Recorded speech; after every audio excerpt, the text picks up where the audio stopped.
G7 leaders at a summit in Italy on Thursday agreed on a new $50 billion loan for Ukraine using profits from frozen Russian assets, a U.S. official said. The G7 summit is focused on addressing global conflicts, the implications of artificial intelligence, and Italy's long-standing concerns regarding uncontrolled migration from Africa to Europe. Leaders of the G7 nations have agreed to support a 46 billion euro U.S. loan to help Ukraine in its war against Russia. In the meantime, funding for the loan would come from interest earned on profits from Russia's frozen central bank assets. Details of the deal are still being finalized as G7 leaders gathered for a summit in Italy, but the funds could reach Kyiv before the end of the year. Now, joining me on the news to discuss this is an international analyst, Bolu Michael B. Hello, Bolu. Thank you for joining us at this time. Thank you for having me. So, Bolu, how does this, whole, story, how does this whole issue align with international law and precedents on asset freezing and redistribution? Well, it's raised a lot of questions, and my knowledge of international law, there's never been a time in history whereby funds from frozen assets, has been diverted to another cause. The reason why, assets get frozen so that entities that pose threats to international peace and security, so that they won't have the resources to be able to carry out their agenda, even though their effort or their action is along with sanctions. It's just like robbing Peter to pay Paul, and there's never been a time in history whereby funds have been diverted. I think that's not a good thing to do, and the house divided against itself cannot stand. Russia joined the G7 around 1997, 1998, and they got suspended in 2014 when they annexed Crimea. Next, it could be Canada, it could be US, it could be any other country. And that takes me to reminds me of the time when Gaddafi was warning the Arab League about Western invasion, and he was next to get sanctioned and punished. It could be any of the G7 countries in future.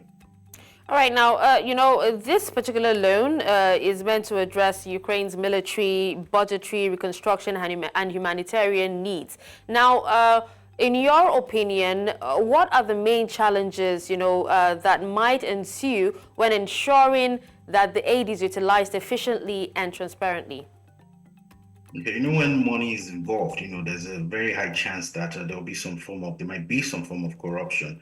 There might be elements, among the executing organizations or individuals who want to have a share of it. Some budgets may be inflated, and they don't know how they do it. So there's a chance that there might be some level of corruption in the utilization of the funds. Another issue could be the issue of bureaucracy. It's coming from a central bank, and there might be some bureaucratic bottlenecks, to have it released. And also issue of accountability, in the sense that even though there might be reporting mechanisms, who holds the person holding the others accountable, and how incorruptible are they in the process? Other issues may come up in the sense that these implementing agencies, they are not working in silos. They're working with the ministries, with other agencies, with maybe non-profits. They might face some challenges in terms of coordinating all these executing agencies in order to get the mission and purpose for which the fund was released done. All right, now, earlier you did say this is a case of, robbing Peter to pay Paul. But in this case, Peter and Paul are enemies and they're actually fighting a war.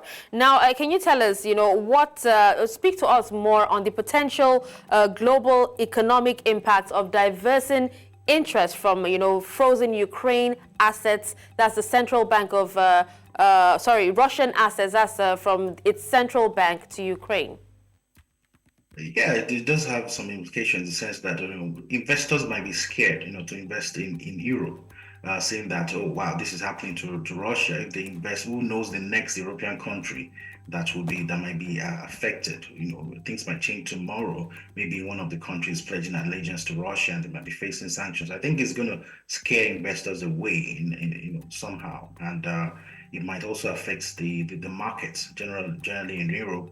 Yeah, it also has political implications as well beyond the economics, So I think it's not a good precedence to set, and it might actually aggravate or trigger Russia to take, desperate measures, either military or economic means, to really get back to the G7. And they're fighting a lot of battles on different fronts, from the G7 to the NATO. And if this aggression continues against Russia, I'm afraid, I don't know, maybe there's going to be a world war. I hope that doesn't happen.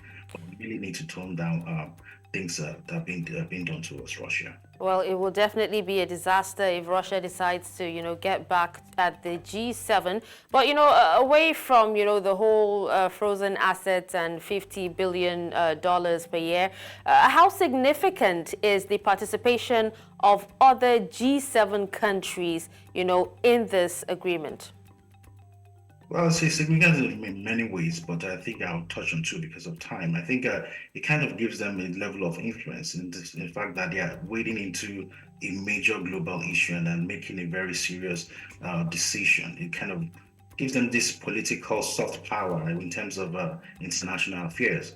And the second aspect would be, even when an action is wrong, the fact that it has a that general consensus, it kind of gives it a level of legitimacy. So even though I'm not really a fan or in support of the action, it gives them some level of legitimacy, coming together. Because even when an action is wrong, but there's a consensus about it, it makes it look right. So it gives the action, that collective action is significant, and that gives the action some legitimacy, and it puts their political influence in matters of international affairs right now.